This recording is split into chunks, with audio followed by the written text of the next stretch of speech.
Text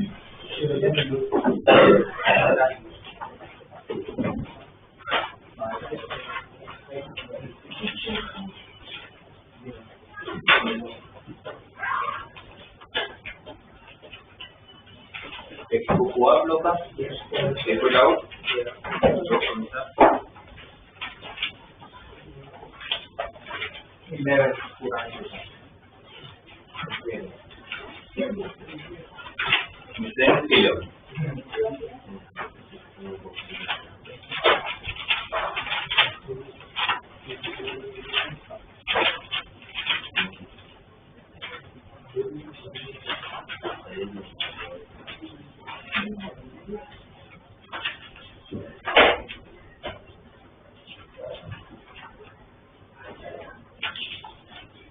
देखो ये वाला फॉर्म दिया आप लोगों को, क्वेश्चन में इसका सॉल्यूशन फाइंड किया x minus y into d x plus d y equal to d x minus d y. तो सबसे पहले काम करते हैं डीवाई डी एक्स बनाने की ट्राई करते हैं। तो ब्रैकेट ओपन करते हैं, डी एक्स वाले टर्म को साथ में लेते हैं, डी वाई वाले टर्म को साथ में लेते हैं। तो कौन कौन सी टर्म डी एक्स आएंगे? X d x minus d x, NX इस तरफ ले लेता हूँ। डी वाई वाले टर्म में कौन सा होंगे? माइनस वाई डी वाई उस तरफ देगा तो plus y d y minus d y, right. तो उसके साथ और भी टर्म होंगे, जैसे एक्स डी एक्स वाले टर्म साथ में, फिर एक्स भी तो डी वाई के साथ जाएगा, है ना। एक्स जाएगा आप लोगों का डी वाई के साथ और वाई आएगा आप लोगों का डी एक्स के साथ। Minus minus x d y, x d y उतर लिया तो माइनस एक्स डी वाई चाहिए। अब डी एक्स कॉमन, जैसे डी एक्स कॉमन लोगे तो क्या बचेगा? X minus y minus one, यहाँ से डी वाई कॉमन लोगे तो क्या बचेगा? Y minus one minus x. तो d y by d x क्या होंगे आपके पास? X minus y minus one divided by minus x plus y minus one. मतलब अगर देखा जाए तो इसमें से अगर मैं माइनस कॉमन ले लूं तो x minus y minus one हो जाएगा। इन दोनों से माइनस कॉमन लेता हूँ। तो अब स्टार्ट करते पहले से, क्या एक्सेप्टेबल है? आपको चेक करना पड़ेगा ना कि कौन सा मेथड है। क्या इसको सेपरेट कर सकते हैं? नहीं करेंगे तो क्या ये ax plus b y plus c का फॉर्म बन रहा है? दोनों जगह पर ax plus b y plus c है। इसमें क्या करते हैं हम लोग? कॉमन है, क्या कॉमन है? x माइनस वाई को t ले लेंगे। तो 1 minus d y by d x equal to d t by d x. D y by d x आपका बनेगा 1 minus d t by d x is equal to t minus 1 minus t minus 1। तो dt by d x उस तरफ shift करते हैं तो minus का plus हो जाएगा, तो इस तरफ शिफ्ट करते हैं तो 1 plus t minus 1 upon t plus 1 हो जाएगा। ये माइनस को कॉमन लेके अगर इस तरफ शिफ्ट करोगे तो प्लस हो जाएगा ना। फिर आप एलसीएम लोगे, एलसीएम लेंगे तो क्या होगा? t plus 1 plus t minus 1 तो 2t अपॉन t प्लस 1 करते ही ये सब सेपरेट हो जाए, तो सेपरेट हो रहा है ये तो डायरेक्टली है ना। t plus 1 dt upon 2t into dt, t के टर्म dt के साथ चले गए, dx अकेला बच गया। सेपरेट करोगे t बाई टी 1 का इंटीग्रेशन t 1 बाई टी का integration ln t equal to x plus c। t की वैल्यू हमने अज्यूम किया था, वापस रख दिया जाए तो t की जगह पर x माइनस वाई रख लेते हैं। तो x minus y plus ln of x minus y equal to x plus c। अब आप लोगों को c की वैल्यू फाइंड करने के लिए दिया हुआ इंफॉर्मेशन दिया है कि x 0 है तो y माइनस 1 है, x 0 y माइनस 1, x को 0 y को माइनस 1, तो माइनस माइनस प्लस 1 हो जाएगा। तो 1/2 ये 1 बचा, x 0 y माइनस 1 ln 1 की वैल्यू 0 और x 0 है तो c की वैल्यू आ गई 1/2। ठीक है, बन गया आप लोगों का 1/2।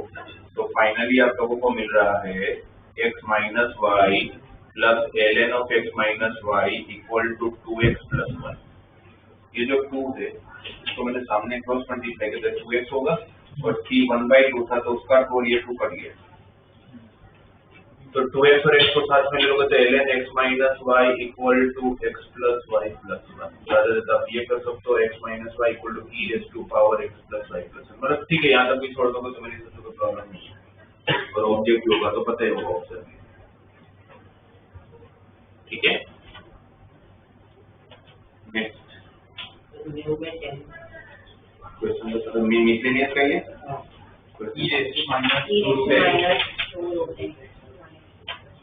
e raised to minus 2 root x upon root x। आपके हिसाब से कौन सा match e raised to power minus 2 root x upon root x minus y by root x into dx by dy equal to 1।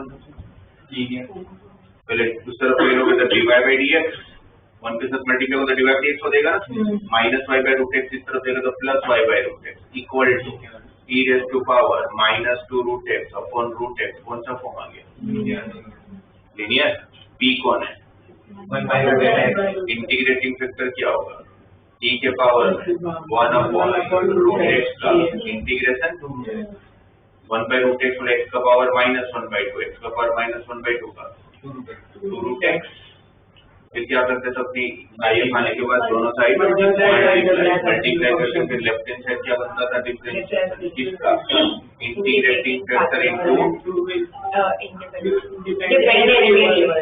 तो y dependent होगा और सामने भी e raised to 2 root x multiply में गया होगा e raised to minus 2 root x और e raised to 2 root x cut गया तो बचा ही क्या फिर 1 by root x का इंटीग्रेशन 2 root x मतलब सॉरी ये मैंने दो स्टेप एक साथ लिख दिया क्या होगा फिर ये डिफरेंशिएशन दूसरी तरफ जाएगा तो इंटीग्रेशन हो जाएगा तो 1 by root x dx इसका answer 2 root x plus c।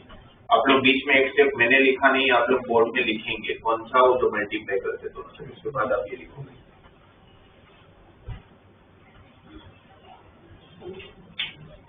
उसके बाद तो लोग शो करना पड़ेगा कि उसमें वो जो IX को लेके हम बता रहे थे बाद उसको मल्टीप्लाई का पूरा शो करना पड़ेगा बस मल्टीप्लाई करके वो एक से बीच में लिखना है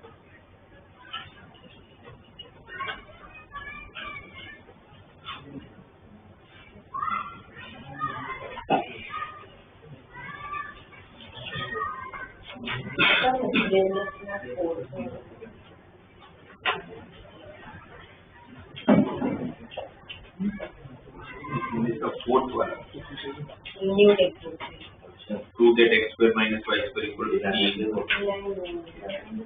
find the general solution of differential equation separable है अच्छा इसके मुझे लगा ये दो कंटिन्यूअस टेस्ट वाला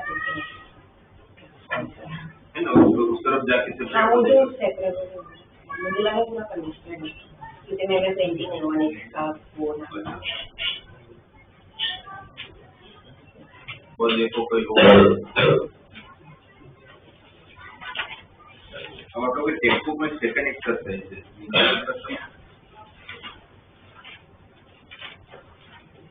बस तो आप लोगों का ऑर्डर और डिग्री वाला है सेकंड वाला जो है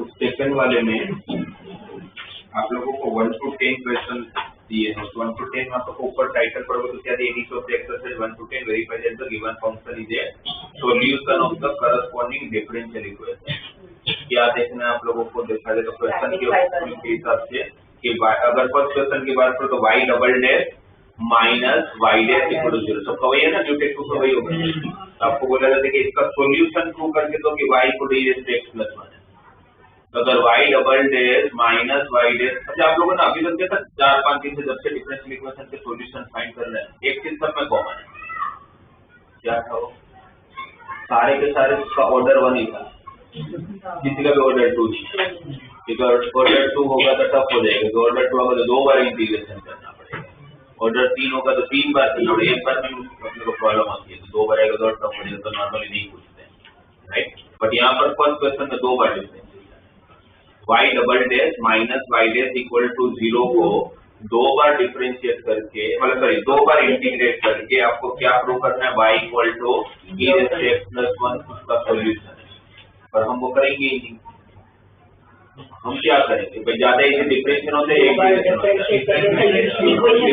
करके उसका डिफरेंशियल इक्वेशन प्रूव कर देंगे हम इसे इंटीग्रेशन करने की ट्राई नहीं करेंगे हम क्या करेंगे डिफरेंशिएट करेंगे और सामने वाला स्टेटमेंट प्रूव करेंगे तो y equal to e raise to x plus 1 है आपका फर्स्ट फंक्शन। आपको क्या प्रूव करना है? y double dash minus y dash is equal to 0। तो भी तो चलेगा, पहले से तो आर एस जाओ यार पहले से तो क्या फर्क पड़ता है? और डिफरेंशियल ऑब्वियसली ज्यादा इजी है। तो फर्स्ट का differential y equal to e raise to x plus 1 का y डैश क्या होगा? y डबल डैश क्या होगा? तो y डबल डैश भी e raise to x, y dash भी e रेज़ टू x, तो 10 के 10 क्वेश्चन में वैसे पूछेंगे नहीं कि बहुत इजी है। अब जब हम कैसे कैसे क्वेश्चन का डिफरेंशिएट करने को बोला है, तो डिफरेंशिएट करके सामने वाला प्रूव करना चाहिए, फिर इसमें इंटीग्रेशन नहीं करना चाहिए अगर मेरे पास ऑप्शन है। तो 1 to 9 10 क्वेश्चन में कुछ नहीं है। 11th और 12th देखो जो ऑब्जेक्टिव वाले हैं, तो उसमें बोले the number of arbitrary constant in the general solution of A differential equation of fourth order. क्या कर रहा है? द नंबर ऑफ आर्बिट्री, अच्छा what is the difference between arbitrary constant and fixed constant? तो जब आप इंटीग्रेशन करते हो तो सी होता है, आर्बिट्री होता है या फिक्स? तो आपको बोला है कि अगर फोर्थ ऑर्डर डिफरेंशियल इक्वेशन होगा तो उसमें कितने आर्बिट्री कांस्टेंट होंगे? 4। अच्छा उसमें कैसा होता है, आप लोगों को जब सॉल्यूशन फाइंड करते हैं ना, अभी तक सॉल्यूशन की बात की भी नहीं हमने। 2 पार्ट है, एक होता है सॉल्यूशन और एक होता है फॉर्मेशन। अभी तक जो भी बात किया हम लोगों ने सॉल्यूशन की बात किया, अभी तक हमने फॉर्मेशन की बात ही नहीं किया। अब हमें ये पता है कि फॉर्मेशन करने के लिए आपको क्या करना पड़ता होगा। अगर मुझे डिफरेंशियल इक्वेशन बनाना है तो डिफरेंशियल इक्वेशन में कौन कौन से टर्म होते हैं? स्टार्टिंग में जब आप किया था चैप्टर, कौन कौन से टर्म होते हैं? डिफरेंशियल कोएफिशिएंट होता है, डिपेंडेंट वेरिएबल होता है, इंडिपेंडेंट वेरिएबल होता है, कांस्टेंट होता है, राइट। तो अगर मुझे किसी भी इक्वेशन दिया जाए, अगर मुझे बोला जाए कि y is equal to mx plus c, ये एक लाइन है y equal to mx plus c किसका इक्वेशन है? एक लाइन का इक्वेशन है। लाइन का कौन सा फॉर्म है? स्लोप इंटरसेप्ट फॉर्म है। कौन सा फॉर्म है? स्लोप फॉर्म का कुछ नहीं होता। कौन सा फॉर्म नहीं है? Slope intercept form. m आपका स्लोप है और c आपका y इंटरसेप्ट है, ठीक है। अब बोला गया कि where m and c are arbitrary constant, क्योंकि m और c तो दिया नहीं है, या पैरामीटर भी लिख सकते हैं। और फिर अगर मुझे बोला जाए कि y equal to mx plus c का डिफरेंशियल इक्वेशन फॉर्म करके दो। अब डिफरेंशियल इक्वेशन फॉर्म करने का मतलब ये पता है हमें डिफरेंशिएट करना है, बट डिफरेंशिएट करना कितनी बार है? तो हमें क्या पता है कि फाइनल आंसर में क्या नहीं आना चाहिए डिफरेंशियल इक्वेशन के? आर्बिट्री कांस्टेंट नहीं होना चाहिए। बोले किसको हटाना है? m को हटाना है और c को हटाना है। इसका मतलब ये हुआ कि आपके इक्वेशन में जितने भी आर्बिट्री कांस्टेंट हो गए, एग्जैक्टली आप लोग उतनी ही बार डिफरेंशिएट करोगे, ना उससे ज्यादा ना उससे कम। जितने आर्बिट्री कांस्टेंट आप उतनी बार डिफरेंशिएट करने वाले। इसमें कितने आर्बिट्री कांस्टेंट? 2 बार। हम डिफरेंशिएट कितनी बार करेंगे? 2 बार। जब हम 2 बार डिफरेंशिएट करेंगे तो dy by dx is equal to mx का डिफरेंशिएशन mx, ये आपका फर्स्ट डिफरेंशिएशन हो गया, राइट। अब इसका दूसरा डिफरेंशिएट करेंगे। दूसरा डिफरेंशिएट करोगे तो d square y by dx square equal to mx का ये फर्स्ट डिफरेंशिएशन m है तो उसका डिफरेंशिएशन 0। भले m चेंज हो रहा है बट होगा तो कांस्टेंट ही, जो भी होगा तो उसका डिफरेंशिएट क्या हो जाएगा? आपका होगा 0। तो मैंने जब 2 बार डिफरेंशिएट किया तो मेरे पास 3 स्टेटमेंट, एक ओरिजिनल क्वेश्चन जिसका डिफरेंशियल इक्वेशन फाइंड करना था, एक फर्स्ट ऑर्डर के बाद का डिफरेंशिएशन और एक सेकंड ऑर्डर के बाद का डिफरेंशिएशन, राइट। आपके फाइनल आंसर में आर्बिट्री कांस्टेंट नहीं आना चाहिए। आप तीनों में से तीनों को यूज कर सकते हो, पर जब मैंने 2 बार डिफरेंशिएट किया तो मुझे फाइनल जो आंसर मिल रहा है उसमें आर्बिट्री कांस्टेंट आएगी, तो यही मेरा क्या हो जाएगा? डिफरेंशियल इक्वेशन, जिसके अंदर आर्बिट्री कांस्टेंट नहीं आ रहा है, राइट। ये तो एक क्वेश्चन हो गया, तो बहुत सिंपल सा क्वेश्चन हो गया जिसको 2 बार डिफरेंशिएट कर डायरेक्टली आप लोगों को आंसर आ गया। अब आप लोगों को सपोज दिया हुआ है find the differential equation, find the differential equation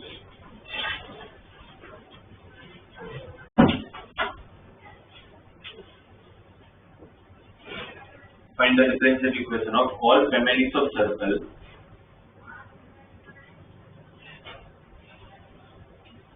center lies on x-axis,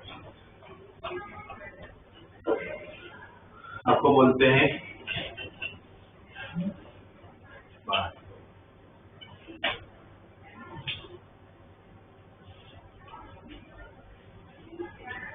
और बाहर ही रहोगे, अंदर नहीं आओगे।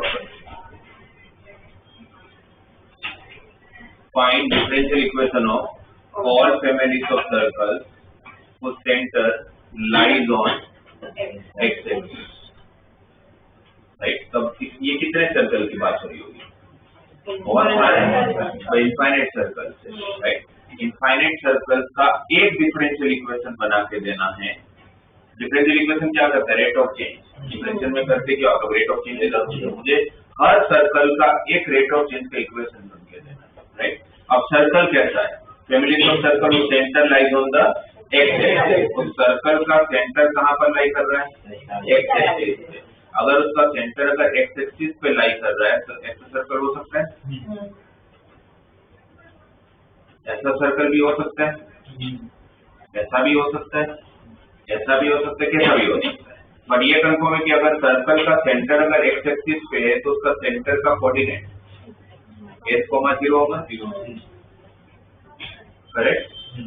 सर्कल में दो चीजें चाहिए आपको, सेंटर एंड रेडियस। ये सर्कल, ये सर्कल, ये सर्कल, ये सर्कल, कोई भी सर्कल और सेंटर एक्स एक्सिस पे तो उसका सेंटर ऐसे दिखेगा और उसका रेडियस कुछ भी हो सकता है। इसका रेडियस r1, इसका रेडियस r2, इसका रेडियस r3, इसका रेडियस r4 है। तो सबका r भी चेंज होगा, सबका s भी चेंज होगा। तो फिर अब सर्कल का स्टैंडर्ड फॉर्म क्या होता है? x माइनस s का square plus y square equal to r square. इसमें कितने पैरामीटर, कितने आर्बिट्री कांस्टेंट, तो क्या क्या चीजें चेंज होती रहेगी? तो h भी चेंज होगा और r भी चेंज होगा, h भी चेंज होगा और r भी चेंज होगा। तो हम कितनी बार डिफरेंशिएट करेंगे? और मेरे फाइनल आंसर में क्या नहीं लिखना चाहिए? तो मैं इसको तो फर्स्ट टाइम डिफरेंशिएट करूंगा तो क्या होगा? Twice of x minus h y square का y by dx is equal to 0। ये 2 और ये 2 कॉमन निकल के कट हो जाएंगे, राइट। अभी एक बार डिफरेंशिएट किया, अब 4 एक बार डिफरेंशिएट करना है। और एक बार जब डिफरेंशिएट करोगे तो क्या हो जाएगा? x माइनस h का x का 1, h का 0 प्लस प्रोडक्ट रूल है ना। तो प्रोडक्ट रूल करोगे तो y ऐसे ही dy बाई dx का y by dx square plus dy by dx ऐसे ही y का dy बाई dx का। अब ये जो फाइनल आंसर आया आप लोगों के पास, इस फाइनल आंसर में आप देखोगे दो बार डिफरेंस करके तो इस इक्वेशन के अंदर एक भी आरबीटी कांस्टेंट नहीं है। तो ये मेरा क्या हो गया? Differential equation. ठीक है। अब दिया हुआ है same find the differential equation of all the families of circle whose center lies on the x-axis, center lies on the x-axis and touching the y-axis। आपको सारे सर्कल का डिफरेंशियल इक्वेशन फाइंड करके देना है। कैसे सर्कल जिसका centre का होना चाहिए? एक्स एक्सिस पर किसको टच करना चाहिए? Y axis. मतलब इसका अगर डायग्राम बनाया जाए, ये पॉसिबल सर्कल है, ये पॉसिबल सर्कल है, ये पॉसिबल सर्कल है, ये पॉसिबल सर्कल है। कितने होंगे? आपको इन सब का रेट ऑफ चेंज निकाल के देना है। अब इन सब में क्या चेंज हो रहा होगा? सेंटर, पर सेंटर हर एक का है एक्स एक्सिस पे, तो क्या कोऑर्डिनेट होगा? s,0। हर एक का सेंटर क्या हो जाएगा? s,0। तो सर्कल का सेंटर अगर s,0 और सर्कल अगर x एक्सिस को y एक्सिस को टच करता है तो और कौन सी कंडीशन को? सेंटर का जो x कोऑर्डिनेट होगा वही आपका रेडियस हो जाएगा। ये जो सब प्रॉपर्टीज होती है तो उसके हिसाब से आपका सर्कल का इक्वेशन क्या होगा? x माइनस h का स्क्वायर प्लस y माइनस 0 का स्क्वायर इक्वल टू, इसमें कितना आर्बिट्री? तो आप एक ही बार डिफरेंशिएट करोगे। आप जब इसको एक बार डिफरेंशिएट करोगे तो क्या आएगा? Twice of x minus h plus y square का 2y dy by dx is equal to 0। ये 2 और ये 2 कैंसल। आपने एक बार डिफरेंशिएट करा, आपका आर्बिट्री कांस्टेंट गया नहीं है, तो मेरे पास ये और ये दो चीजें हैं, अपने दोनों को यूज करके इसको हटाओ। इनमें दोनों में क्या फायदा होता है, तो आपने दो बार डिफरेंशिएट कर ऑटोमेटिकली वो हट ही गया, ऐसा जरूरी नहीं कि उसका हटता हो, तो आपको हटाना पड़ेगा। फिर अब यहाँ से इसकी वैल्यू फाइंड कर लेता हूँ ना, माइनस इसको शिफ्ट करूंगा तो प्लस x किसके बराबर हो जाएगा, x plus y divide by dx, x किसके बराबर हो जाएगा, x plus y divide by dx। ये x की वैल्यू को उठा के डाल देता हूँ, क्योंकि यहाँ से x निकाल के इसमें डालना डिफिकल्ट है, दो बार x है, इसमें से एक ही बार x को उठा के इसमें डालना है। इसमें अगर आप x की वैल्यू डाल दोगे तो क्या होगा, ये x और ये कैंसिल, क्या बचेगा, minus y divide by dx का whole square plus y square equal to x का स्क्वायर। इसका स्क्वायर करोगे तो x square plus 2xy divide by dx plus y square divide by dx का होल स्क्वायर। जब y square divide by dx का whole square और y square divide by dx का whole square तो cut हो जाएगा, कट हो जाएगा। तो आपके पास क्या रहेगा, divide by dx is equal to y square minus x square upon 2x square, y square minus x square upon 2x square. ये आप लोगों का डिफरेंशियल इक्वेशन। तो आपको डिफरेंशियल इक्वेशन का अगर फॉर्मेशन पूछ लिया जाए तो पहले तो आप लोगों को किसका डिफरेंशिएशन करना है, वो इक्वेशन बनाना आना चाहिए। दिया हो पहले तो उसका टेंशन नहीं है, बट चांसेस कम है। वो आपको कोऑर्डिनेट ज्योमेट्री का कंसेप्ट देंगे जिसको यूज करके फिर आप बनाओगे। ये बनाने के बाद आपको ये पता चलेगा उसके अंदर कितना आर्बिट्री कांस्टेंट है, एग्जैक्टली आप उतनी बार डिफरेंशिएट करोगे और फाइनल आंसर में आपके पास आर्बिट्री कांस्टेंट नहीं आना चाहिए। अगर डायरेक्टली डिफरेंशिएशन से हट जाता हो, जैसे इसमें हट गया तो कोई टेंशन ही नहीं है, नहीं हटा तो भी टेंशन नहीं। तो ठीक है ना, इक्वेशन होंगे मेरे पास, उसको यूज करके हटवा लो, राइट। फाइनल आंसर बस आपका आर्बिट्री कांस्टेंट नहीं आना चाहिए। तो फिर किसी भी डिफरेंशियल इक्वेशन का ऑर्डर एग्जैक्टली कितना होगा, इसका ऑर्डर मैं डिफरेंशिएशन करके बिना मुझे अगर बताना हो तो इसका ऑर्डर क्या आएगा फाइनल डिफरेंशियल इक्वेशन क्या बोलूं, तो कैसे पता चले, जितना उतने ही उसका ऑर्डर। तो फिर अब उसका आंसर हम जो ऑब्जेक्ट की बात करते हैं, number of arbitrary constant is the general solution of differential equation of fourth order. तो अगर 4 बार अगर आपने डिफरेंशिएट किया तो उसमें आर्बिट्री कांस्टेंट कितने रहे होंगे, 4। अभी तो आपने 4 बार डिफरेंशिएट किया है, राइट। फिर the number of arbitrary constant in the particular solution of a differential equation of the third order 0। ये पर्टिकुलर सॉल्यूशन में आर्बिट्री कांस्टेंट होगा, फिक्स कांस्टेंट होगा, तो उसमें आर्बिट्री कांस्टेंट नहीं होने वाला है ना।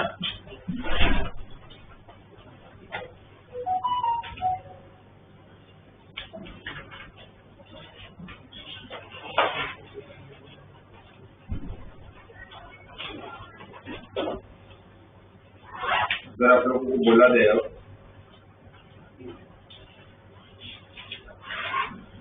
form the differential equation of family of parabolas having foci on the x-axis and center at the origin. Find the differential equation of families of ellipse whose foci on the x-axis and center lies on the x-axis.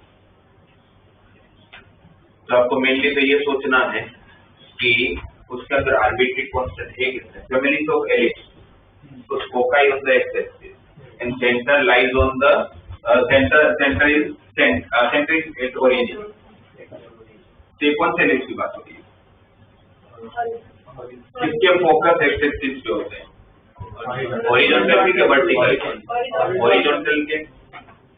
पर जिसके focus x axis पे होंगे ऐसे कितने ellipse बन सकते हैं, उसका सेंटर भी ओरिजिन है बट फोकस आप लोगों का एक्स एक्सिस पे, यहाँ पर एक फोकस है, यहाँ पर 2 फोकस होते हैं, ऐसे कितने एलिप्स बनते हैं, इनफाइनाइट। और वो उस एलिप्स का इक्वेशन होता क्या है,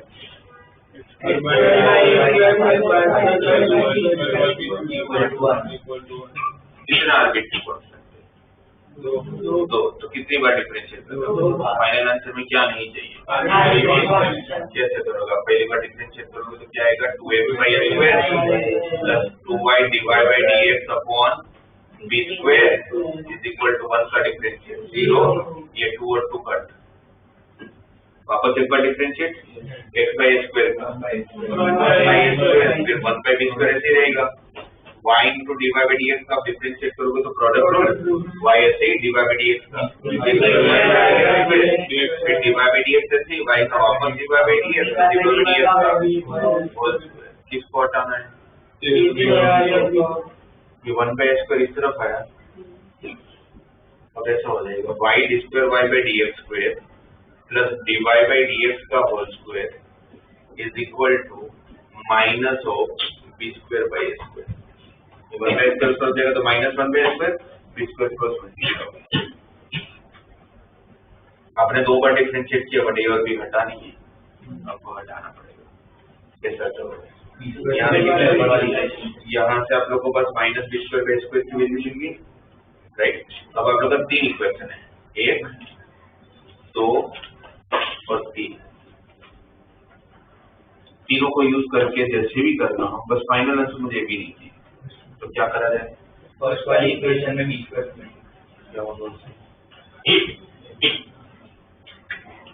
आपको फर्स्ट इक्वेशन यूज ही नहीं करना है, तो ये 1 है। मैं सेकंड वाला इक्वेशन यूज करूंगा और उसमें से b² ढूंढ के इक्वेट करूंगा। इसका भी तो b² मिल जाएगा मुझे। ये उस तरफ गया है ना, तो क्या हो जाएगा? -x/a² क्रॉस मल्टीप्लाई करूंगा तो b² x/a², x को डिवाइड में ले आऊंगा तो -b²/a² किसके बराबर हो जाएगा? y dy by dx upon x from equation 1। ठीक है ना? वो आप थोड़ा सा देखोगे तो समझ में आ जाएगा, पर किस चर्चा होगी। फिर x को सामने मल्टीप्लाई कर लूंगा तो फाइनली मुझे इक्वेशन कैसा दिखेगा?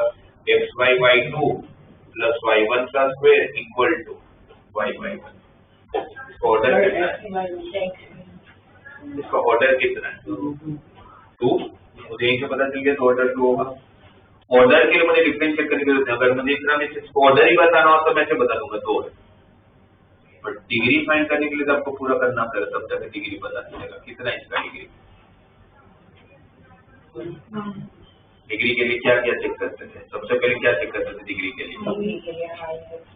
सबसे पहला स्टेप क्या था डिग्री का? हम ट्रांसेंडेंटल फंक्शन ढूंढते थे। क्या करते थे? ट्रांसेंडेंटल फंक्शन ढूंढते थे। अगर ट्रांसेंडेंटल फंक्शन दिखा और उस ट्रांसेंडेंटल फंक्शन के डोमेन में अगर डिफरेंशियल कोएफिशिएंट हुआ तो हम लिख के आते थे कि डिग्री डज नॉट एग्जिस्ट। अगर वो नहीं हुआ तो फिर हम चेक करते थे रेडिकल साइन तो नहीं है। रेडिकल साइन हुआ तो रेडिकल साइन को पहले हटाते थे, राइट। रेडिकल साइन किसके साथ नहीं होना चाहिए? डिफरेंशियल कोएफिशिएंट xy के साथ होगा तो टेंशन नहीं है, राइट। वो भी नहीं है। फिर अगर वो भी कुछ नहीं हो तो फिर highest order of differential coefficient तक जाते थे। इसमें वो कौन है? y2। उसका जो पावर होगा वो आपका डिग्री है, तो y2 का पावर 1, इसका डिग्री कितना हो जाएगा? 1। तो डिग्री ढूंढने के लिए आपको पूरा करना पड़ेगा। ऑर्डर आप डायरेक्टली आर्बिट्री कांस्टेंट से बता पाओगे।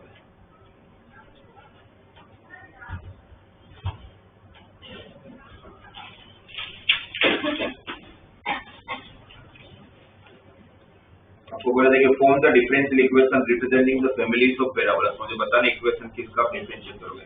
Find the differential equation representing the families of parabola whose vertex at the origin and focus on the x-axis.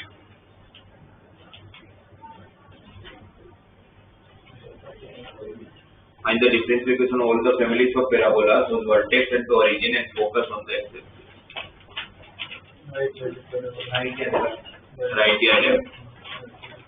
कितने हैं तो किसका डिफरेंशिएट करोगे और कितना आर्बिट्री कांस्टेंट? तो किसका डिफरेंशिएट करोगे? y² = 4ax - h 4 4ax a into x minus h क्यों होगा? शेयर वर्टेक्स तो दिया हुआ ओरिजिन पे है, थोड़ी बस y² = 4a तो -4x, वो कोई भी ले लो क्योंकि वैसे भी कांस्टेंट है। तो कितना आर्बिट्री कांस्टेंट? एक एक बार डिफरेंशिएट करके a को कैलकुलेट करवा लेना। पर हाँ, अगर ऐसे दूसरा ही दिया होता find the differential equation of all the families of parabolas whose focus on the x-axis. तो फिर y square equal to 4a into x minus hb लूंगा। ठीक है, अब मुझे ये नहीं पता कि वर्टेक्स कहाँ है, एक्स एक्सिस को गए पक्का है, जहाँ पर फोकस होगा वहीं पर। अगर आपको ये दिया कि फोकस एक्स एक्सिस पे, तो उसका वर्टेक्स भी कहाँ होगा, एक्स एक्सिस पे ही होगा। तो फिर इक्वेशन क्या होगा, y square equal to 4a into x minus h। तो फिर कितना आर्बिट्ररी कांस्टेंट, 2। तो कितना एलिमिनेट करना पड़ेगा आप लोगों को, 2 बार। मतलब 2 बार डिफरेंशिएट करके किसको एलिमिनेट करोगे, a h। ठीक है,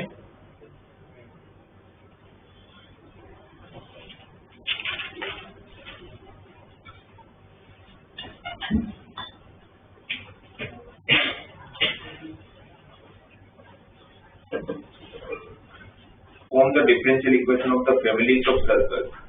Form the differential equation of the families of circles having center on y-axis, and radius is 3 units. Center on the y-axis and radius is 3 units. फिर इक्वेशन बताओ, कौन सा इक्वेशन बनेगा, centre on y-axis and radius is 3 units. क्या देगा, x square plus y minus k का whole square equal to 9। कितने parameter, एक की। तो डिफरेंशिएट भी कितनी बार करना है, एक ही बार। उसको एलिमिनेट करना है,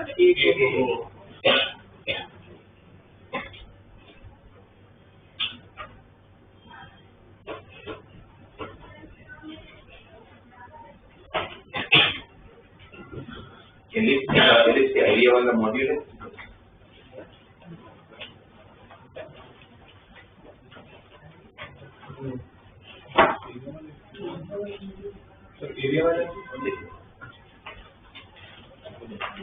तो पहले तो ये एक बार डिफरेंशियल इक्वेशन वाला भी निकाला, आप लोग dp1 निकाला।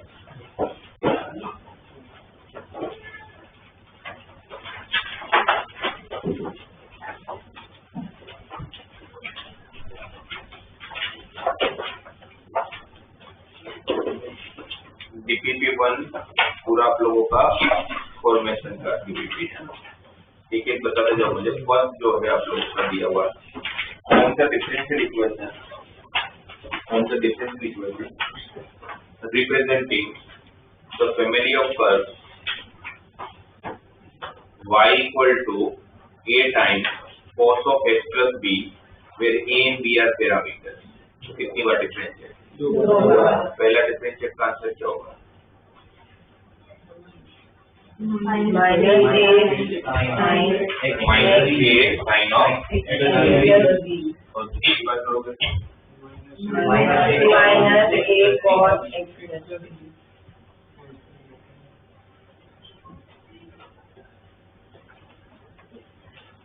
y equal to a into cos of x plus b, where a and b are parameter। तो 2 बार डिफरेंशिएट, फर्स्ट डिफरेंशिएट का answer minus a times sin of x plus b। Correct, दूसरी बार differentiate y2 equal to minus a into cos of x plus b। Final answer में क्या नहीं आना, मतलब a और b। तो a और b, तो y2 equal to minus y। ये तो डायरेक्टली y आ गया, तो y2 plus y equal to 0। ये आपका डिफरेंशियल इक्वेशन। सेकंड वाला, form the differential equation of the family of curves where a sin of bx plus c, where a and c are parameters। तो कितनी बार differentiate, 2 बार। कितनी बार differentiate, 2 बार। किसको हटाना है, तो b क्या होगा, इसको हटाने की जरूरत नहीं है, तो फिर ऊपर जैसे ही होगी। Third, form the differential equation corresponding to y square equal to m into a square minus x square by eliminating parameters m and a। इसको हटाना है, m और a को कितनी बार, 2 बार।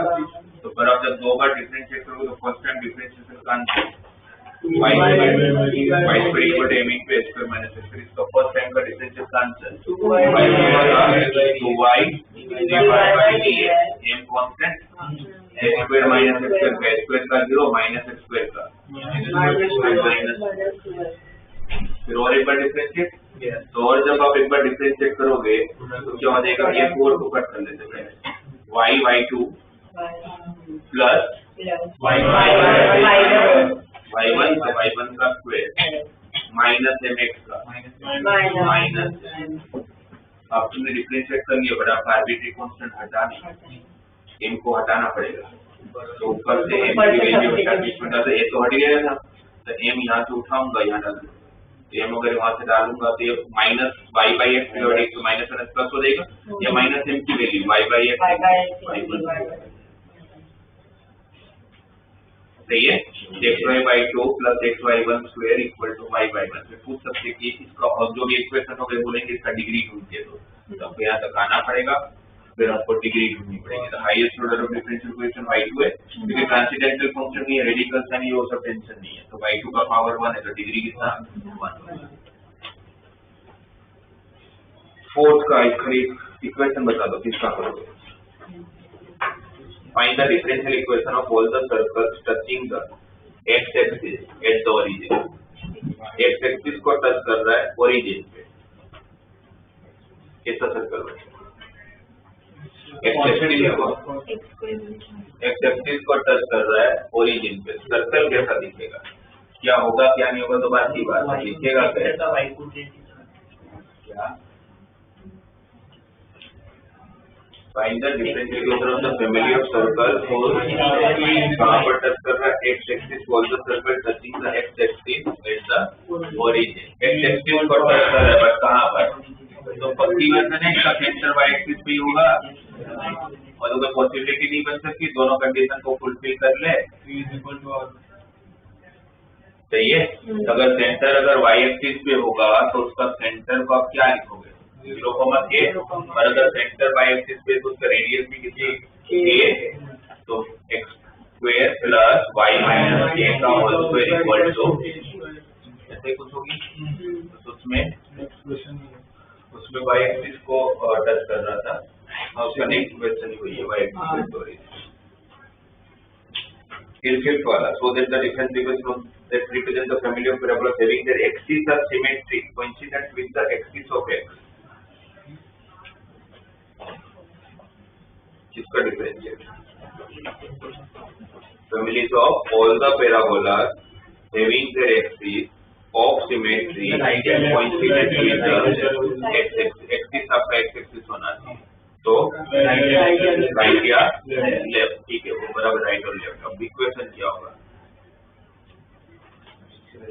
इसका एक्सिस x-axis पे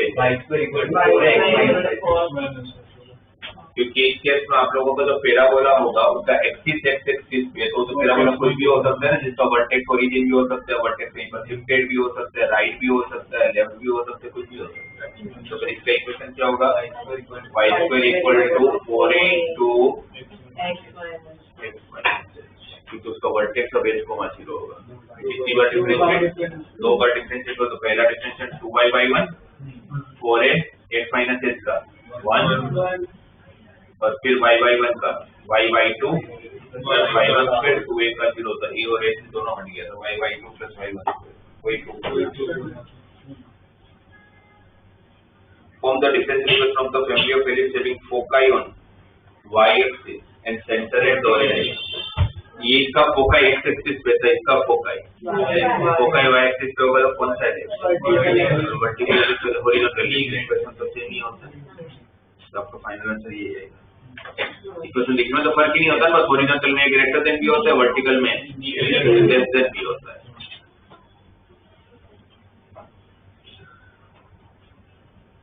सेवंथ में तो इक्वेशन ही दिया हुआ है, कितने पैरामीटर है,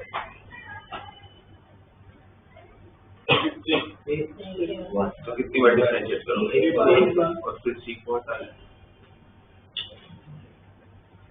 8।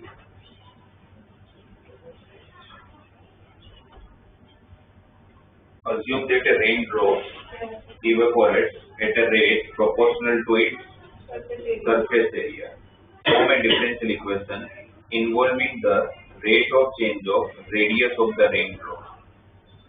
डिफरेंशियल इक्वेशन बनाना है, किसका रेट ऑफ चेंज का, रेडियस। और क्या दिया, assuming that a raindrop evaporates at a rate proportional to the its surface area, उसका मैथमेटिकल मतलब बताओ। dV by dt proportional to A, dy by dt proportional to the surface area, ये होता है। ये मतलब कैपिटल की बात कर रहा हूँ, 4 pi सही है ना, क्योंकि रेनड्रॉप इवेपोरेट हो रहा है तो पूरा रेनड्रॉप उड़ रहा है, तो मतलब पूरा वॉल्यूम गायब हो रहा है, तो dV by dt is directly proportional to the surface area, और सरफेस एरिया की फॉर्मूला रेनड्रॉप का डेप्थ पीआर, तो dV by dt is directly proportional to the A, so dV by dt is equal to K into 4 pi r square, और minus K the equal to minus K, dV by dt equal to minus K into 4 pi r square, ठीक है। But आप लोगों को last में find क्या करना है, dr by dt, तो करेंगे वॉल्यूम पता है ना, वॉल्यूम क्या होता है, v का differentiate with respect to time, 4 pi by 3 constant, r cube का dr by dt को यहाँ पे हटा दिया जाए तो 4 ये 3 cut, 4 pi r square into dr by dt equal to minus k into 4 pi r square, 4 pi r square भी कट, तो dr by dt कितना गया,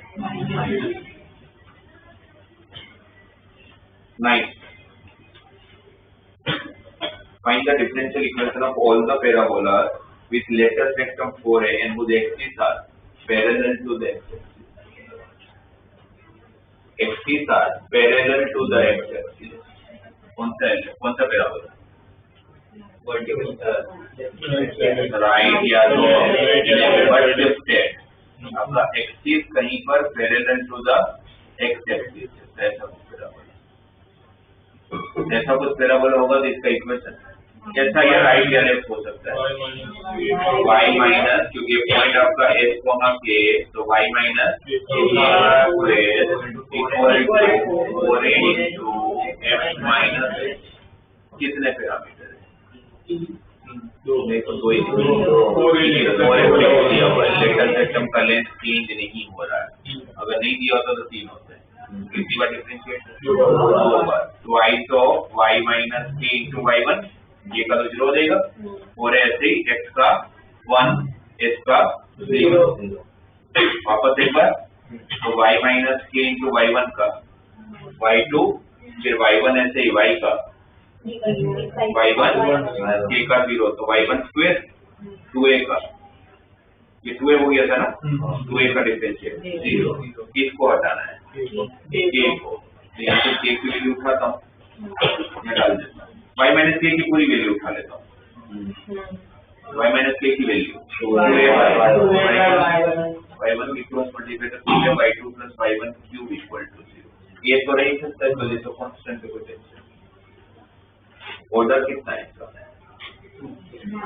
2, भाई जितना आर्बिट्री कांस्टेंट उतने ऑर्डर होगा, उसके लिए आपको करने पर डिग्री कितना है, 1 है, y1 का पावर मत चेक कर लेना, y2 का power, 10th find the difference of the family of hyperbola having foci on x-axis and center on the origin, कौन सा hyperbola, ट्रांसवर्स क्या होता है इक्वेशन,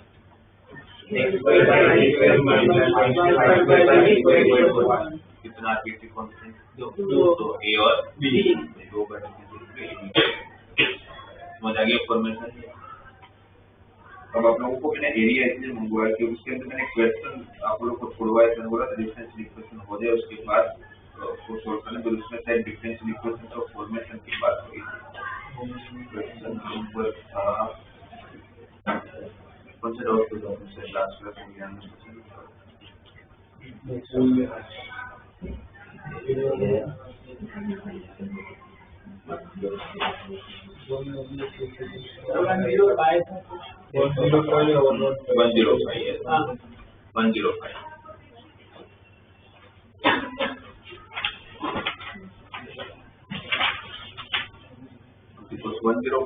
सब देखेंगे एरिया का, तो उसमें क्या इंफॉर्मेशन है, let f of x be a positive function, let f of x be a positive function such that the area bounded by y equal to f of x, y equal to 0, from x equal to 0 to x equal to a is e raised to minus a 4a square plus a minus 1। मतलब आप लोगों को बोला जाता है कि किसी को एक फंक्शन है, पता नहीं कौन सा फंक्शन है, बट ये दे दिया है कि उसका एरिया कितना आ रहा है, कहां से कहां तक, तो x की वैल्यू 0 से चालू होके a तक f of x का जब इंटीग्रेशन कर रहे तो हमें एरिया मिलता है, y dx का एरिया देता है ना आपको, राइट। और वो एरिया दिया हुआ है e raised to power minus a plus 4a square plus a minus। इसी सेम क्वेश्चन आप लोगों को फर्स्ट क्वेश्चन था सॉरी इसी का फर्स्ट क्वेश्चन एरिया का, तो आप लोगों ने डाउट भी पूछा था। क्या करोगे, आपको f of x ढूंढना है, भाई दोनों तरफ क्या करेंगे, a के रिस्पेक्ट में डिफरेंशिएट करेंगे। क्या करेंगे, इसके अंदर आपका a वेरिएबल होगा ना, तभी तो आपका आंसर a के टर्म्स में आ रहा है। तो क्या करोगे, a के रिस्पेक्ट में डिफरेंशिएट करोगे तो लेबिनिज लगाएंगे, लेबिनिज लगाएंगे, a के रिस्पेक्ट में डिफरेंशिएट करोगे तो a का डिफरेंशिएट 1 वेरिएबल है, a का डिफरेंशिएट 1 और x की जगह पर a रख लोगे, फिर माइनस लोअर लिमिट का तो 0 का 0 हो जाएगा, तो 0 का तो 0 हो गया, और फिर सामने e raised to minus a का माइनस तो e raised to minus a 4x square का 4a cube by 3 sorry differentiate 8 a का 1 का 0, a की जगह पर अगर x पुट कर लूंगा तो मेरा इक्वेशन ये है ना। हमें नॉर्मली वही x के टर्म में देखने की आदत है, या फिर f of x बना e raised to minus x plus 8x plus 1। अब आगे क्या दिया हुआ है, then the differential equation of general solution is y equal to c1 into f of x plus c2। f of x आ गया, अब y equal to c1 into minus e raised to minus x plus 8x plus 1 plus c2। इसका arbitrary constant कितने हैं, c1 और c2 are arbitrary constant. इसका formation बताना है, दो बार डिफरेंशिएट कर लेंगे और किसको हटा लेंगे, c1 और c2। तो पहली बार डिफरेंशिएट करोगे तो y1 c1 ऐसे ही e raised to minus x का minus e raised to minus x minus c1 का 0 c2 का 0। वापस एक बार y2 c1 ऐसे ही e raised to minus x minus e raised to minus किसको हटाना पड़ेगा, यहाँ से c1 हटा के इसमें डाल दे तो ज्यादा इजी दिख रहा है। तो y1 equal to minus of e raised to minus x upon sorry y2 upon minus of e raised to minus x, c1 की वैल्यू क्या होगी, y2 upon minus e raised to minus x equal into e raised to minus x plus 8। Cross multiply, तो cross multiply करोगे तो क्या हो जाएगा फिर ऊपर, मतलब पर सारा ऑप्शन जब मैं देख रहा हूँ तो dy by dx उन्होंने अकेला छोड़ा है, तो क्रॉस मल्टीप्लाई करने का सेंस नहीं है, इसको अंदर ले लेते हैं। ना ऑप्शन के हिसाब से मल्टीप्लाई नहीं करना चाहिए, इसको अगर अंदर ले लूंगा e raised to minus x by e raised to minus x 1 8 upon e raised to minus x, तो 8 time e raised to x, e raised to minus x ऊपर देगा तो प्लस हो जाएगा, राइट। तो 8 e raised to x plus 1 D answer है। ये minus वाला का इस तरफ शिफ्ट करोगे तो d square y by dx square into 8 e raised to x plus 1 plus dy by dx equal to 0। इसको d square by dx तरफ dy by dx। तो क्लियर है फॉर्मेशन, कोई ज्यादा होता नहीं, वैसे पूछ जाने के चांसेस भी कम है, सॉल्यूशन ही है। और सॉल्यूशन के कितने मेथड सीखे आप लोग, कौन कौन से थे,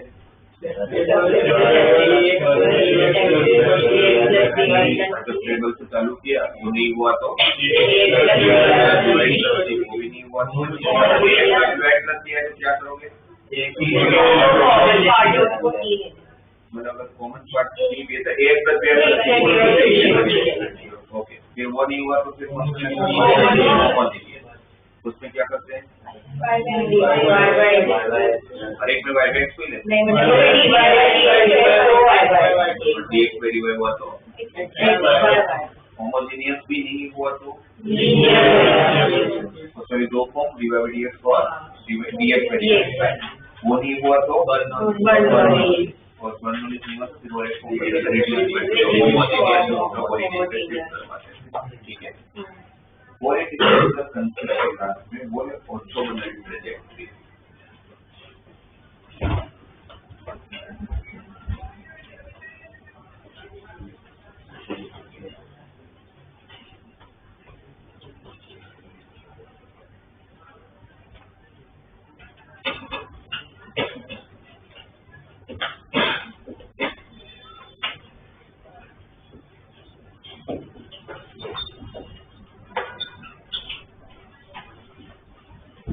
तो एक बार अगर ऑर्थोगोनल ट्रैजेक्टरी को अगर समझने की ट्राई करो, ऑर्थोगोनल ट्रैजेक्टरी को बोलना क्या है? ऑर्थोगोनल आप जानते हो, परपेंडिकुलर। ऑर्थोगोनल कब यूज होते करते हो आप लोग? ऑर्थोगोनल कोई भी कर्व यूज होता है। ऑर्थोगोनल का मतलब है कि जब दो कर्व 90 डिग्री बनाते हैं। 90 डिग्री तो सही, बट ऑर्थोगोनल का यूज कब होते हैं? जब दो कर्व जो लाइन 90 डिग्री बनाते हैं, हम कभी बोलते हैं ऑर्थोगोनल लाइन, हम हमेशा परपेंडिकुलर लाइन बोलते हैं। और कर्व जब 90 डिग्री बनाते हम कभी ऐसा नहीं बोलते परपेंडिकुलर कर्व, हम क्या बोलते हैं हमेशा? Orthogonal curve. तो यहाँ पर orthogonal trajectory, orthogonal perpendicular trajectory मतलब पाथ जो बहुत सारे पॉइंट्स को आप ज्वाइन करते हो। यहाँ पर ऑर्थोगोनल ट्रैजेक्टरी का मतलब है कि सपोज आपके पास फैमिलीज ऑफ सर्कल, ठीक है, आपको बताते हैं फैमिलीज ऑफ सर्कल का ऑर्थोगोनल ट्रैजेक्टरी। इसका मतलब ये हुआ कि मुझे एक ऐसा कॉमन कर्व चाहिए जो ये जितने भी सर्कल्स है, ऐसे इनफाइनाइट सर्कल्स होंगे, सबके सब 90 डिग्री बनाता है। वो कर्व हमें नहीं पता क्या होगा, मान लेते हैं ऐसा कुछ है जो सारे सर्कल के साथ क्या बना रहा है? 90 डिग्री। अब आपको ये ढूंढना है, आपको फैमिलीज ऑफ सर्कल दिया हुआ है और मान लेते हैं कि सेंटर 0,0 दिया। तो मुझे अगर बोला जाए कि x² + y² = r² का ऑर्थोगोनल ट्रैजेक्टरी ढूंढ के दो, उसमें आर्बिट्री कांस्टेंट कितने? एक, क्योंकि सेंटर 0,0 दिया हुआ है तो r बदल रहा होगा, सर्कल बदलेगा तो रेडियस भी बदल जाएगा। अब ये वाला जो कर्व है वो इन सबके साथ 90 डिग्री बनाते हैं। कर्व एक दूसरे के साथ डिग्री बनाते नहीं है, डिग्री कौन, एंगल कौन बनाते हैं? उनके टेंजेंट। इसका मतलब है कि ये अगर इन दोनों का इंटरसेक्टिंग पॉइंट है तो इस इंटरसेक्टिंग पॉइंट से अगर मैं सर्कल पे टेंजेंट बनाऊंगा और उसी पॉइंट से अगर मैं इस वाले कर्व पे जो पता नहीं कौन सा कर्व होगा उसकी अगर टेंजेंट बनाऊंगा तो यहाँ कितना डिग्री बनना है? 90। फिर वापस इंटरसेक्टिंग पॉइंट मिला, वहां पर सर्कल पे मैं टेंजेंट बनाऊंगा, इस कर्व पे टेंजेंट बनाऊंगा तो कितना डिग्री बनना है? हर पॉइंट पे होना है, हर सर्कल के साथ आपको कर्व बनना है। ऑर्थोगोनल ट्रैजेक्टरी का मतलब समझ आ गया? अब देखेंगे, आपको सबसे पहले इक्वेशन तो दिया हुआ किसको ऑर्थोगोनल ट्रैजेक्टरी ढूंढना है ना? आप उसमें सबसे पहले आर्बिट्री कांस्टेंट, क्योंकि मुझे पता है कि एंगल कर्व बनाते नहीं, एंगल कौन बनाते हैं? टेंजेंट। तो इनडायरेक्टली टेंजेंट का स्लोप और इस टेंजेंट का स्लोप का प्रोडक्ट -1 होगा। टेंजेंट का स्लोप मिलता कैसे? डिफरेंशिएट करके। तो पहले मैं इसका डिफरेंशिएट करूंगा, इसका डिफरेंशिएट करूंगा तो क्या आएगा? 2x + 2y dy by dx = 0। 2 common निकल के कैंसिल, dy by dx कितना है? -x/, ये point central coordinate x, y है। तो क्यों फाइनल आंसर x और y के टर्म में लिखना है तो इसलिए x और y देना है। dy by dx से x, y क्या आ गया? -x/y। ये क्या मिला आपको? किसका? टेंजेंट का। पर किसके टेंजेंट का? सर्कल। ठीक है ना? टेंजेंट मिला, टेंजेंट का स्लोप मिला किसके? सर्कल का टेंजेंट का। तो अभी आप लोग इस सर्कल के टेंजेंट की बातें कर रहे हो। x, y से पास होता हुआ टेंजेंट का स्लोप ये, आपको यहां से लेके इस टेंजेंट पे आना है, इस टेंजेंट पे। किसके टेंजेंट पे? जो कर्व ढूंढना है उसके टेंजेंट। पहले कर्व था, कर्व है ना, सर्कल दिया था तो मैं सर्कल के कर्व से सर्कल के टेंजेंट पे चला गया। उस सर्कल के टेंजेंट से लेके मतलब यूज करके मैं इसके टेंजेंट पे चला जाऊंगा जो कर्व बना, और वो टेंजेंट से फिर कर्व पे आ जाऊंगा। सर्कल में उल्टा है, सर्कल में सर्कल था, टेंजेंट पे है, अब उस टेंजेंट से आप कर्व के टेंजेंट पे जाओगे, उस टेंजेंट से आप कर्व ढूंढोगे। तो इसका टेंजेंट का स्लोप और इसके टेंजेंट के स्लोप में सिर्फ क्या फर्क होगा? स्लोप का प्रोडक्ट पॉइंट तो सेम टू सेम है। तो सिर्फ मुझे क्या करना पड़ेगा कि अगर मुझे अभी मैं यहाँ घूम रहा हूँ इस टेंजेंट पे हूँ, मुझे यहाँ से जंप मार के अगर यहाँ आना है तो सिर्फ उसमें एक चीज चेंज करना है, डीवाई बाई डी एक्स की जगह पर minus d x by d y करना है। क्यों? बिकॉज दोनों का प्रोडक्ट क्या हो जाना चाहिए माइनस, कोऑर्डिनेट तो सेम टू सेम है तो सामने कुछ चेंज नहीं होगा।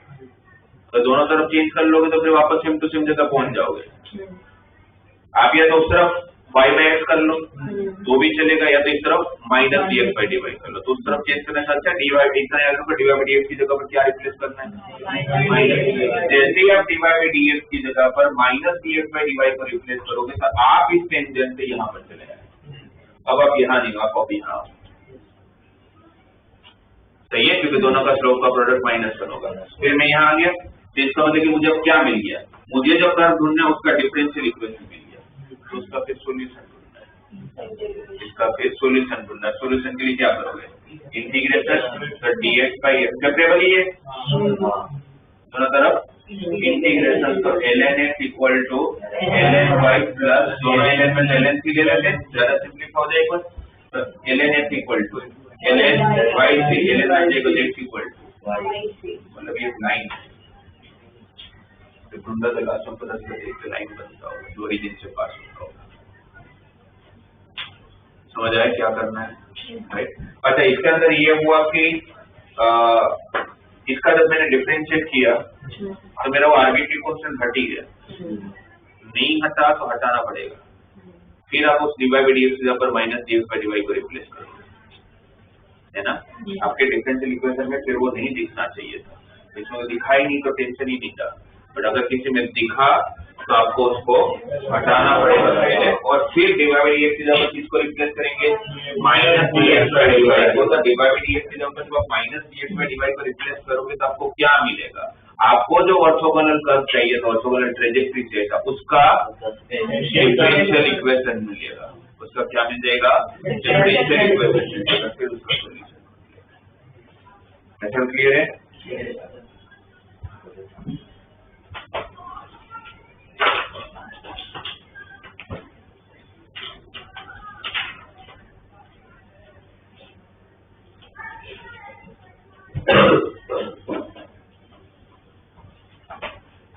इसका ढूंढ के दो कि मैं यहाँ लिख रहा हूँ, इसका मुझे ऑर्थोगोनल ट्रेजेक्टरी ढूंढ के दो। X square plus y square minus 2ay equal to 0 orthogonal trajectory.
Right?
आप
लोगों ने सबसे पहले डिफरेंशिएट किया। यस। ये किसका कर्व है वैसे? सर्कल। ये कितने पैरामीटर है? एक। तो पहले एक बार डिफरेंशिएट किया होगा आपने 2x plus 2y y1 minus 2a y1 equal to 0। ठीक है, 2 कॉमन निकल कर आपने कैंसिल किया होगा। तो आपका x plus y y1 minus a y1 equal to 0 हो गया। इसमें सब आपको a हटाना भी पड़ेगा। आप एक ही बार डिफरेंशिएट कर चुके हो, एक ही पैरामीटर है। वो a की वैल्यू हटाने के लिए मैं यहाँ से a को उठा लूँ या यहाँ से a को उठा के इसमें डाल दूँ, कुछ भी करोगे एक ही बात है। यहाँ से a उठाता हूँ तो a की value x plus y y1 upon y1 equal to a। ये a को उठा के मैं इसमें सब्स्टिट्यूट करूंगा। सब्स्टिट्यूट करोगे तो क्या मिलेगा? x square plus y square minus 2a into 2 into x plus y y1 upon y1 into y equal to 0 किया आप लोगों ने। ये हटाया, फिर ये क्रॉस मल्टीप्लाई क्या होगा? x square y1 plus x square y1 नहीं करते फिर तो y1 को सब्जेक्ट बनाना है। टेंजेंट का स्लोप ढूंढना है ना, तो y1 चाहिए आपको, तो x square plus y square equal to, इसको उस तरफ शिफ्ट करते हैं। क्या होगा? 2 ब्रैकेट ओपन करोगे तो 2xy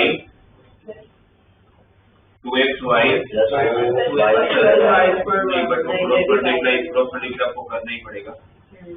y1 into x square plus y square, y1 into x square plus y square, ये माइनस वाला टर्म उस तरफ शिफ्ट करूंगा तो plus 2x plus 2xy plus 2y square y। ये 2y स्क्वायर y1 को इस तरफ शिफ्ट करूंगा। y1 दोनों में से कॉमन, y1 कॉमन लिया तो अंदर क्या बचा? x square plus y square minus 2y square, तो x square minus y square equal to 2xy। तो y1 equal to 2xy upon x square minus y square. पहले आपने चेक करो यहाँ पहुंचे आप लोग? यही नहीं पहुंचे तो फिर तो dy by dx से रिप्लेस करने की बात ही कहाँ है? ये तो आप लोगों को अभी तक dy by dx मिला, मतलब आप लोगों को इस सर्कल का टेंजेंट का स्लोप मिला है। अब इस dy by dx की जगह पर क्या रिप्लेस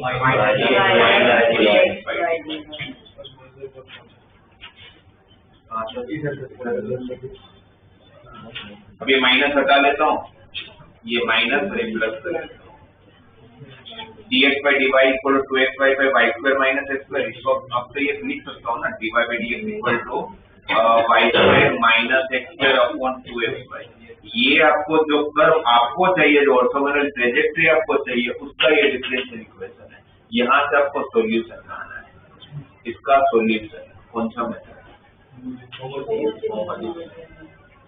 कौन सा मेथड? अब इसमें जब मैं होमोजेनियस का कंसेप्ट लगाऊंगा तो मुझे जो फाइनली मिलेगा वो मेरा ऑर्थोगोनल ट्रेजेक्टरी। वो जब आप सोल्व करोगे पूरा तो आप लोगों को इसमें है इक्वेशन, वो एक सर्कल मिल रहा है x² + y² + cx नाम का, x² + y² + cx। तो ये एल्जेब्रा का उसका मतलब जनरल कैसे बनेगा? जनरल कैसे बनेगा इसका? x² + y² - 2ay = 0। इस सर्कल का सेंटर क्या होगा? शिफ्टेड है ये, परफेक्ट स्क्वायर बना हुआ है, x² + y - a का whole square equal to x²। Circle का सेंटर 0, a है, 0, a है ना, और रेडियस भी a है, तो ये हमें x एक्सिस को टच कर रहा है। तो y एक्सिस भी y एक्सिस भी तो कोई भी पॉइंट से बनना चाहिए ना, ये तो ओरिजिन से बन रहा है।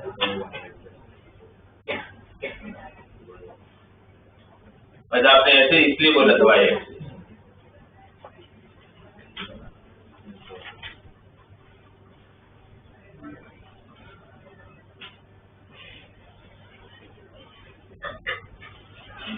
तो ऑर्थोगोनल ट्रेजेक्टरी का अगर कोई भी आए तो फिर अब आपसे बनना चाहिए।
इसका सॉल्यूशन फाइंड करके दो।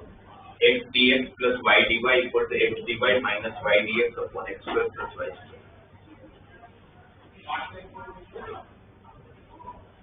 कौन सा फॉर्म है?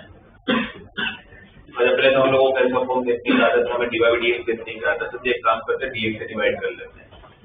dx से डिवाइड कर लेते हैं तो क्या हो जाएगा? x + y dy by dx = x dy by dx - y upon x² + y²। ठीक है, कौन सा फॉर्म है? क्या इसको सेपरेट कर सकते हो आप? नहीं कर सकते। क्या ये ax + by + c का फॉर्म है?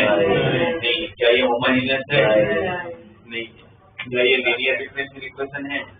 नहीं, क्योंकि x का भी पावर 2 है, y का भी पावर 1 होने से लीनियर भी नहीं है। ये हमें जो चार फॉर्म है तो उसमें कुछ भी नहीं। क्या ये बर्नौलीज है?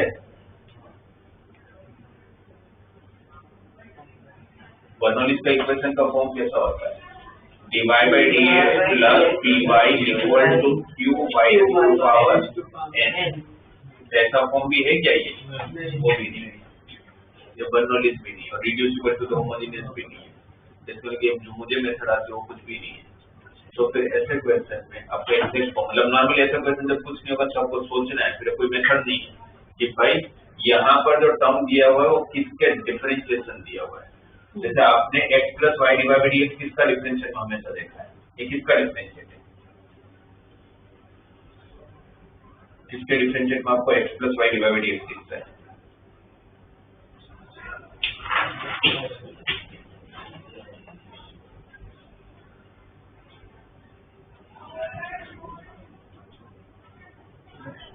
x² + y² के डिफरेंस ऐसा दिख रहा है, बट उसमें 2 मिसिंग है।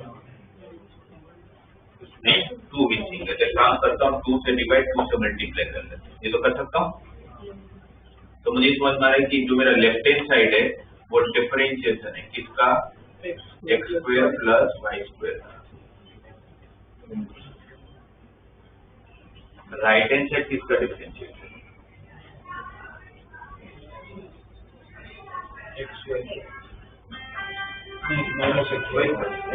डिवाइड में x square plus y square भी है, बीच में माइनस है उसका फर्क नहीं पड़ता, डिवाइड में x square plus y square भी होते हैं।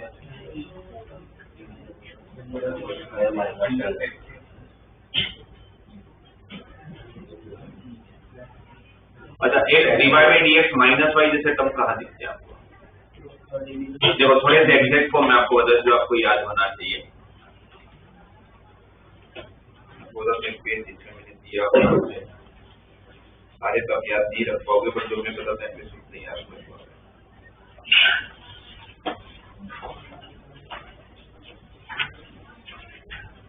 आप लोग मॉड्यूल का पेज नंबर 24 निकालो।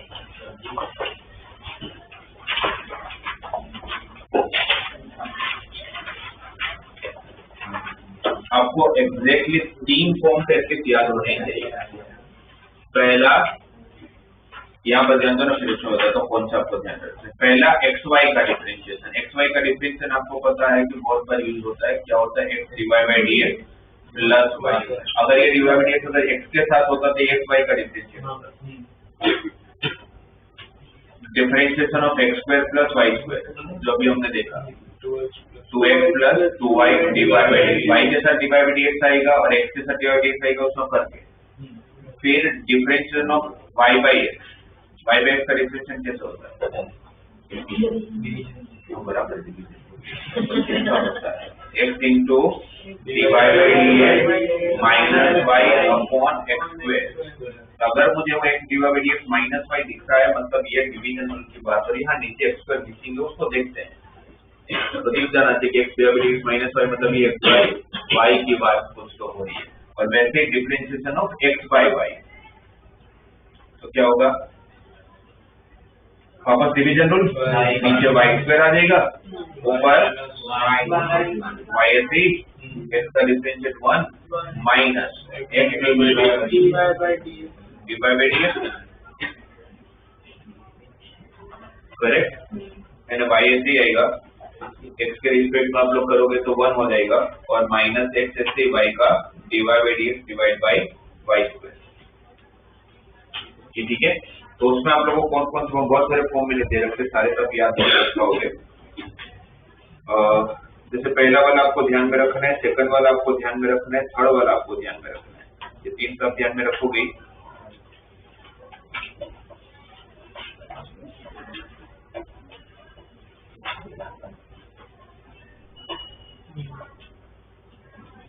फिर आप लोगों को कितने याद रख सकते हो, मेरे हिसाब से तो 4 याद हो। बाकी आप देखो यहाँ पर आ जाओ। अब जैसे मैंने देखा कि x divide by d x minus y आया, तो ये तो किस में आता है? Differentiation of y by x में आता है, और उसके लिए डिवाइड में क्या चाहिए? एक्स स्क्वायर चाहिए। वो एक्स स्क्वायर मिसिंग है और आपको चाहिए होगा पर वो एक्स स्क्वायर। तो एक्स स्क्वायर कहाँ से आएगा? ये x divide by d x minus y upon x square चाहिए। यहाँ से एक्स स्क्वायर कॉमन लेता हूँ। यहाँ से अगर मैंने एक्स स्क्वायर कॉमन लिया तो अंदर क्या बचा? अंदर क्या बचा? 1 plus y square by x square. ये किसका डिफरेंशिएट हुआ? वाई बाई एक्स का। तो अगर आप differentiation of y by x कर रहे हो और नीचे 1 plus y square by x square, y square by x square मतलब 1 प्लस वाई बाई एक्स का होल स्क्वायर, ऐसा आपने कहाँ देखा है? tan इनवर्स एक्स में। tan इनवर्स एक्स का डिफरेंशिएट क्या होता है? 1 अपॉन 1 प्लस एक्स स्क्वायर। यहाँ पर tan inverse of y by x का डिफरेंशिएट है। तो tan inverse of y by x का जब आप डिफरेंशिएट करोगे तो क्या होगा? 1 upon 1 plus y by x का whole square into chain rule के साथ इसका डिफरेंशिएट हुई है। तो यहाँ पर आपका differentiation of tan inverse y by x है, सामने differentiation of x square plus y square, दोनों तरफ इंटीग्रेशन करूंगा तो डिफरेंशिएट कट हो जाएगा, तो बचेगा क्या? Plus x square plus y square equal to tan inverse y by x plus. तो ये सबको एग्जैक्ट फॉर्म बोलते हैं। मतलब ऐसा कुछ फॉर्म आता है कि जो हमने बहुत बार किया है तो हमें पता चलता है कि हाँ भाई इसका डिफरेंशिएशन की बात करनी है। जब ये सब की बात होगी जब मेरे 6 मेथड काम नहीं करे। जैसे इसके पहले हमने एक बर्नौलीज फॉर्म में आपको एक क्वेश्चन बताया था, ये वाला x divide by dx plus y equal to x square y square. ये आप देखो तो बर्नौलीज फॉर्म है, बिकॉज़ y स्क्वायर x का था, तो मैंने y स्क्वायर से डिवाइड कर लिया था, तो फिर बर्नौलीज में क्या होता था, एक्स्ट्रा टर्म को डिवाइड करने के बाद सेकंड टर्म में एक ऐसा टर्म दिखता है, second term differential first method. जैसे इसमें हमने पहले x से डिवाइड कर लिया था पूरे को, क्योंकि डिवाइडिंग अकेला चाहिए, और फिर पता चला ये एक्स्ट्रा है, तो फिर y स्क्वायर से डिवाइड किया था हमने, तो 1/y स्क्वायर dy by dx प्लस 1/xy is equal to x, और फिर 1/y का डिफरेंशियल यहाँ था, उसको हमने t ले लिया था, तो एक इसमें कन्वर्ट हो गया था linear differential equation. Bernoulli's form कहाँ लेके जाता है आपको, लीनियर डिफरेंशियल, फिर वो इंटीग्रेटिंग फैक्टर वाला मेथड है ना। ये अप्रोच हम डिस्कस कर चुके हैं, बट इसको और भी एक मेथड से कर सकते हो, वो ज्यादा इजी है। मैंने जैसे देखा भाई ये ठीक है बर्नौलीज तो है, but x divided plus y को बहुत बार देखा हुआ है, एक इसका डिफरेंशिएट है x y का, इसका डिफरेंशिएशन है x y का, और सामने क्या है x स्क्वायर y स्क्वायर। तो मैं काम करता हूँ x y को t ले लेता हूँ, x y को t ले लूंगा तो पूरा क्वेश्चन ही क्या हो गया, dt by dx equal to t square, ये तो वैसे ही सेपरेट हो गया, dt by t square equal to dx, मतलब इंटीग्रेशन कर लूंगा dt by t स्क्वायर का माइनस 1/t 1 का x प्लस t t इसको लिया था, x y को वापस सब आंसर आ गया, सबको बर्नौलीज करने की जरूरत है, पर वो एग्जैक्ट फॉर्म का इसलिए होगा जरूरत नहीं पड़े, हर एक में नहीं होता होगा। तो अगर आपको ये जो तीन जो मेन स्टैंडर्ड फॉर्म है एटलीस्ट वो ध्यान में रखो, अगर वैसा फॉर्म दिखा तो आप उसको यूज कर सकते हो, है ना। शायद कभी जरूरत पड़ेगी, पर अगर पड़ गई तो कर लेना, और वैसे भी थोड़ा बहुत आइडिया आ भी जाता है ऐसे क्वेश्चन, क्योंकि इंटीजर में पूछने नहीं वाले, ऐसे क्वेश्चन आएंगे तो कहाँ आएंगे, एमसीक्यू में अगर ऑप्शन भी तो होगा, तो थोड़ा बहुत वहां से आइडिया ले सकते हैं। जैसे एक क्वेश्चन अगर ऑप्शन में आता तो ऑप्शन देखता 4, ये क्वेश्चन आएगा तो ऑप्शन देखा तो ऑप्शन में 10 इनवर्स दिख रहा है, तो ध्यान आ जाता है 10 इनवर्स रिलेटेड कुछ तो बात हो रही है।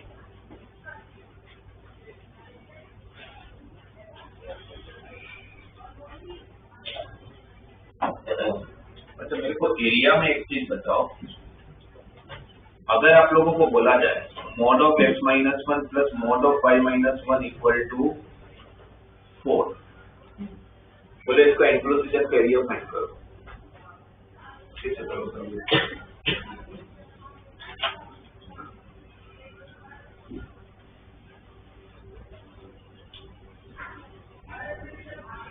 अरे ये कौन सा है कर्व, क्या देगा ये स्क्वायर, ये कितनी लाइन है 4, एक बार दोनों पॉजिटिव, x वाला टर्म पॉजिटिव y वाला टर्म नेगेटिव, x वाला टर्म नेगेटिव y वाला टर्म पॉजिटिव, दोनों नेगेटिव, पर ये स्क्वायर तो बनेगा, पर स्क्वायर का वो स्क्वायर शिफ्टेड कहाँ है, स्क्वायर बनता होगा पर कहाँ से बनता होगा, ये 1 पे बनता होगा। पर अगर इसकी जगह पर अगर मैं mod x plus mod y equal 4 का ग्राफ ड्रॉ करूँ तो यहाँ पर स्क्वायर बनेगा, वैसा कुछ बनता होगा जिस टाइप, मतलब स्क्वायर ही बनेगा बट कुछ 1,1 पे शिफ्ट हुआ बनेगा। इसका एरिया और इसका एरिया, ये क्या है आप लोगों का, ये भी वापस स्क्वायर ही है, बट कहाँ पर, तो एक तरह से इसका ड्रॉ करूंगा तो यहाँ पर स्क्वायर बनेगा, क्योंकि ये जो ऊपर वाला है ना उसका एरिया ढूंढने में अगर मुझे इंटीग्रेशन से करना होगा तो भी डिफिकल्टी, क्योंकि आपको लिमिट की इस पर तो y लेनी पड़ती है, तो मैं इसका एरिया ढूंढूंगा ही, मैं किसका एरिया ढूंढ लूंगा, नीचे का, क्योंकि एरिया को क्या फर्क पड़ता है, वो स्क्वायर यहाँ हो या स्क्वायर नीचे हो या यहाँ हो या यहाँ हो या कहीं पर भी हो। तो अगर कभी भी अगर ऐसा आया और शिफ्टेड फॉर्म दिया है, स्टैंडर्ड में शिफ्टेड फॉर्म दिया है, तो आपको उसको पहले कहाँ ले आने का, ओरिजिन में ले आने का। आपको कोई बोले कि x माइनस 2 का स्क्वायर प्लस y माइनस 1 का स्क्वायर इक्वल टू 4 का एरिया निकाल के दो इंटीग्रेशन से, तो मैं इसका इंटीग्रेशन करने नहीं बैठूंगा, क्योंकि आपका सेंटर जब 0,0 का, तो जो आपको एरिया देगा अगर उसको आप 2,1 पे शिफ्ट भी कर लोगे तो भी तो वही देगा, सही है राइट। तो कभी भी अगर ऐसा कुछ क्वेश्चन आता है शिफ्टेड वाला, सपोज आज ही किसी ने मेरे को डाउट पूछा था कि ऐसा कुछ बन जाता है, दो शिफ्टेड, एक शिफ्टेड एलिप्स दिया था, एक शिफ्टेड पैराबोला दिया था, जो एलिप्स शिफ्टेड था तो उसको जो स्टैंडर्ड फॉर्म में कन्वर्ट किया, मतलब शिफ्टेड फॉर्म में कन्वर्ट किया तो ऐसा कुछ बन जाता x माइनस 2 का square upon 4 plus y minus 1 का square upon 1 is equal to 1। Equal to 1 और जो पैराबोला दिया था उसको भी जब शिफ्ट किया था तो उसका इक्वेशन बन रहा था y माइनस 1 का स्क्वायर इज इक्वल टू 4 या 8 ऐसा कुछ था 8 इंटू एक्स माइनस 2 ऐसा कुछ था। इक्वेशन इस फॉर्म में नहीं दिया, इक्वेशन तो पूरा हमने बनाया था पीरियड, ये तो बना लोगे ना परफेक्ट स्क्वायर बना लेंगे, आपको तो सिंपलीफाइड इक्वेशन होगा। अब इसके बीच का इंक्लोजिजन करिए पूछा गया, ये कौन सा कर्व है? एलिप्स कौन सा? हॉरिजॉन्टल कहाँ शिफ्ट हुआ है? 2,1 पे 2,1 पे शिफ्ट हुआ है। इसका सेमी मेजर एक्सिस का लेंथ भी 4 है, सॉरी 2 है, 2 स्क्वायर ना, जो 1 स्क्वायर है तो इसका कि जो एलिप्स होगा वो एक्स एक्सिस पर टच करता होगा ना, क्योंकि इसका सेंटर क्या है 2,1, राइट, इसका सेंटर कितना है 2,1, ये कितना है, ये आपका एलिप्स होगा, ये लेंथ 1, ये लेंथ 1 ना, और ये लेंथ 2, करेक्ट। तो यहाँ का पॉइंट अगर मुझे चाहिए हो तो पॉइंट क्या हो जाएगा? y को भी टच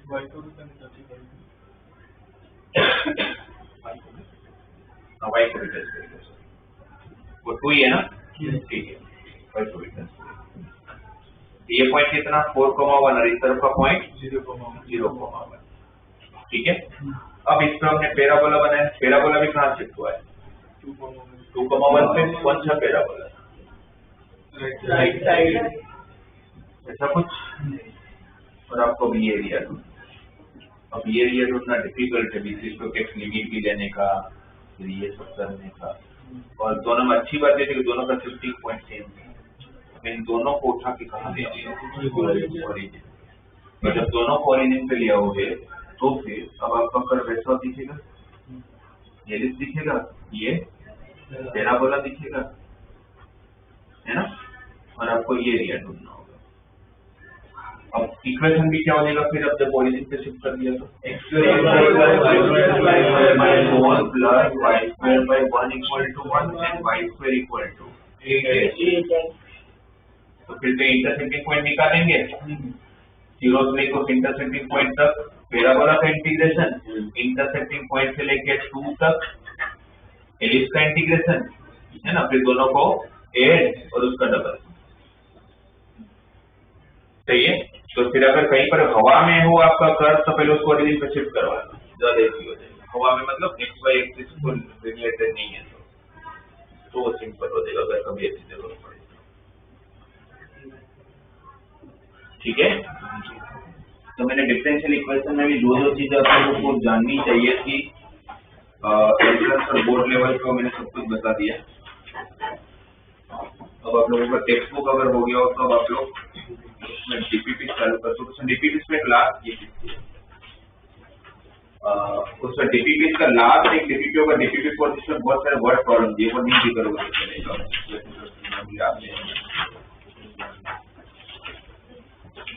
टाइम मिले तो कभी ठीक है कर लेना, वरना बहुत इतना इम्पोर्टेंट नहीं है डीपीपी 4। फिर डीपीपी 1 2 3 वो सारे सॉल्यूशन वाले फर्स्ट तो हमने करी है, यहाँ पर फॉर्मेशन वाला सेकंड और थर्ड आपके सॉल्यूशन वाले, ठीक है।